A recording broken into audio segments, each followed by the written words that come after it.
Tiger Woods released his own statement yesterday following George Floyd's death and the ensuing protests. He said, "My heart goes out to George Floyd, his loved ones, and all of us who are hurting right now. I have always had the utmost respect for our law enforcement. They train so diligently to understand how, when, and where to use force.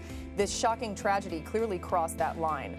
I remember the LA riots and learned that education is the best path forward. We can make our points without burning the very neighborhoods that we live in. I hope that through constructive, honest conversations, we can build a safer, unified society." ESPN senior golf analyst Michael Collins joining the show now. Max Kellerman, Stephen A. Smith here. And we're going to start with you on this one. Max, what do you think about Tiger's statement? How does it make him look? Well, on the surface, there's nothing wrong with it, per se. He did say that the police behavior in the case of George Floyd crossed the line, which is important.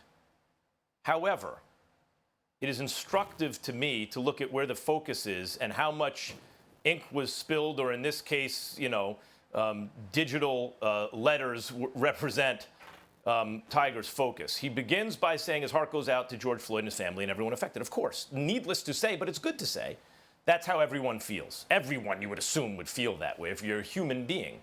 So, okay, that needs to be said by everyone.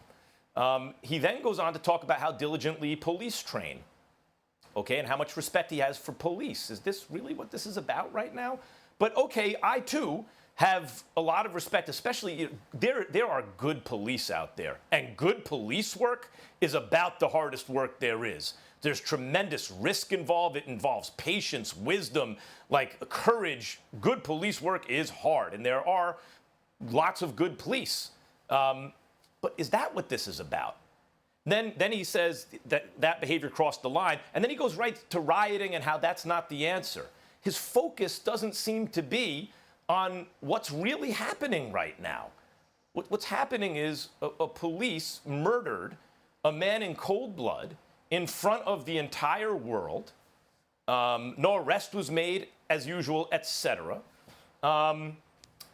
Since then, the reaction to it, peaceful protesters in front of the White House yesterday were tear gassed and rubber bullets were shot at them, though they broke no laws. You're allowed to assemble. You're allowed to make your voices heard. Trump had a photo op across the street.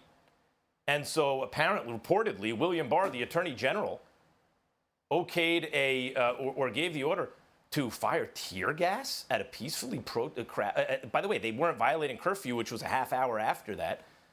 Those are the things that are going on right now. Now, there is looting, and there is some rioting, and a lot of that is, some of it, there reportedly are plants from people who want to make the protests look bad. Some of it's genuine looting and rioting, which is not a good thing, by opportunistic people who don't really care about the cause. Some do care about it, and the anger spills over in a way that it really can't. But why focus on everything really except the flashpoint for this and the underlying causes? So while in a perfunctory way, if you just scan it, okay, Tiger, I find it's technically okay, but only technically. Here's the deal. Tiger Woods, could he have been a bit more outspoken? Yes. Could he have spoken quicker? Yes. There are people in the past who have said the same about numerous athletes, including Michael Jordan, and once upon a time Kobe Bryant, even once upon a time LeBron James in the earlier part of his career. What we have to understand, and what people need to understand about a lot of us within the African-American community, is that there are a multitude of ways to skin a cat. Michael Collins is going to be a little bit different than Stephen A. Stephen A. is going to be a little bit different than Jalen Rose. Jalen Rose is going to be a little bit different than Marcus Spears or Ryan Clark or Jay Williams or Richard Jefferson, and the list goes on and on. But ultimately, do you care is what it comes down to. Because a lot of times what people, I believe, get lost about is if you don't think one specific way, you ain't down for the cause. You can very well be down for the cause, just the methodology is a little bit different. I think we all applaud Magic Johnson and the great work that he has done throughout the years and the leader that he has been on so many levels in this nation's history, in this nation.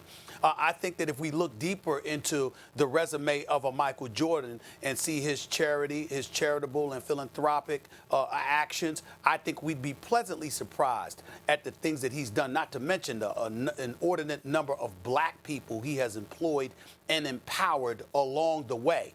Yet and still, they didn't want to boycott the NBA Finals like Craig Hodges reportedly did they? We have to think about those things and understand that there's a multitude of ways to do something, particularly if you're deciphering the difference between a black person who is connected to power brokers and those who are not. When you are not connected to power brokers, you do have a license to be a bit more vociferous, a bit more loquacious, a bit more outspoken, demonstrative, and bombastic about your plight and the manner in which you're going to express your ire about things. But if you are in direct communication with power brokers, how much stuff, Michael Collins, for example, would you anticipate you gonna get done if you're sitting there saying, you know what, y'all a bunch of damn racists, I can't stand y'all. Could you do this for me? Doesn't work that way.